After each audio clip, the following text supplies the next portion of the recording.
എൻ്റെ ചാനലിലെ പുതിയൊരു വീഡിയോയിലേക്ക് എല്ലാവർക്കും സ്വാഗതം. ഇന്ന് ജനുവരി 12, ധനുമാസത്തിലെ തിരുവാതിര. എല്ലാവർക്കും എൻ്റെ തിരുവാതിര ദിനാശംസകൾ. അപ്പോൾ ധനുമാസത്തിലെ തിരുവാതിര നമ്മൾ ആഘോഷിക്കുന്നതിൻ്റെ പിന്നിൽ ഐതിഹ്യം എന്ന് വെച്ചിട്ടുണ്ടെങ്കിൽ ഇന്ന് ഭഗവാൻ ശിവൻ്റെ പിറന്നാളായിട്ടും അതുപോലെ തന്നെ ഭഗവാൻ ശിവനും പാർവതി ദേവിയുടെയും വിവാഹ ദിനമായിട്ടുമാണ് നമ്മൾ ആഘോഷിക്കുന്നത്.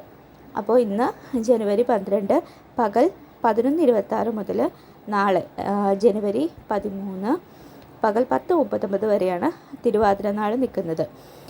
അപ്പോൾ ഇന്ന് ജനുവരി 12-നാണ് നമ്മൾ തിരുവാതിര കളിക്കുന്നതും അതുപോലെ തന്നെ ഉറക്കമുളയ്ക്കലും പാതിരാപ്പൂ ചൂടലും അങ്ങനെ കുറേ ചടങ്ങുകളൊക്കെ നടക്കുന്നത്.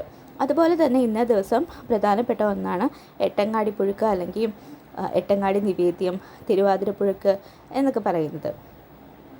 പ്രധാനമായിട്ടും എട്ടങ്ങാടി പുഴുക്കിൽ വരുന്നത് ചേന, ചേമ്പ്, ചെറുകിഴങ്ങ്, അതുപോലെ കൂർക്ക, കാച്ചിൽ, ഏത്തക്കായ, വൻപയർ, ശർക്കര എന്നിങ്ങനെയുള്ള ചേരുവകളാണ് പ്രധാനമായിട്ടും എട്ടങ്ങാടി പുഴുക്കിൽ വരുന്നത്. അപ്പം ഞാനും ഇന്ന് വീട്ടിൽ ഒരു പുഴുക്ക് തയ്യാറാക്കുന്നുണ്ട്. പക്ഷേ ഇത്രയും സാധനങ്ങൾ നമുക്കില്ല. അപ്പോൾ ഉള്ള സാധനങ്ങൾ വെച്ചിട്ട് ഞങ്ങളെങ്ങനെയാണോ വീട്ടിൽ പുഴുക്ക് തയ്യാറാക്കുന്നതെന്നുള്ളൊരു റെസിപ്പി കാണിച്ചു.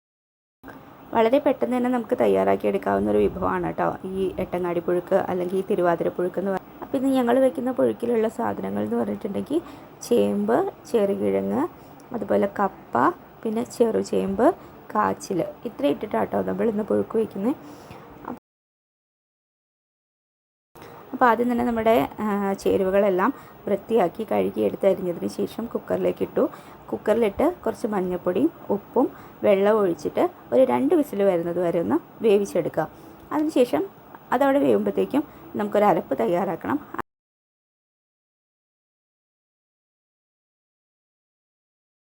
അപ്പോൾ അരപ്പിലേക്ക് വേണ്ടിയിട്ട് നമുക്ക് തേങ്ങ, വെളുത്തുള്ളി, ജീരകം, കാന്താരി, അതുപോലെ തന്നെ കുറച്ച് മഞ്ഞൾപ്പൊടിയും കൂടി ഇട്ടിട്ട് നല്ലോണം ഒരു പേസ്റ്റ് രൂപത്തിൽ അരച്ചെടുക്കുക.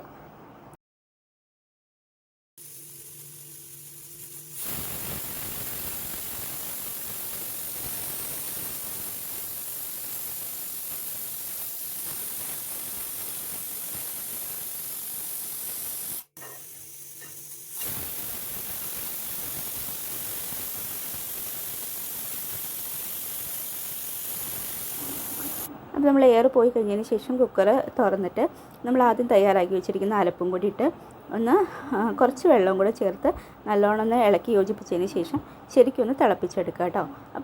അപ്പോൾ ഇത്രയേ ഉള്ളൂ. ഇങ്ങനെയാണ് കേട്ടോ ഞങ്ങൾ വീട്ടിൽ തിരുവാതിര പുഴുക്ക് തയ്യാറാക്കുന്നത്. വളരെ പെട്ടെന്ന് തന്നെ നമുക്ക് തയ്യാറാക്കിയെടുക്കാവുന്ന ഒരു വിഭവമാണ് കേട്ടോ ഇത്. അപ്പോൾ എല്ലാവർക്കും ഇഷ്ടപ്പെട്ടു എന്ന് വിചാരിക്കുന്നു. ഇങ്ങനെ ഉണ്ടാക്കാൻ താല്പര്യമുള്ളവരൊന്ന് ട്രൈ ചെയ്ത് നോക്കുക. അപ്പോൾ എൻ്റെ വീഡിയോയും എൻ്റെ ചാനലും ഇഷ്ടപ്പെട്ടിട്ടുണ്ടെങ്കിൽ എന്നെ ഒന്ന് സപ്പോർട്ട് ചെയ്യുക, ചാനലൊന്ന് സബ്സ്ക്രൈബ് ചെയ്യുക. അപ്പോൾ എല്ലാവർക്കും താങ്ക് യു.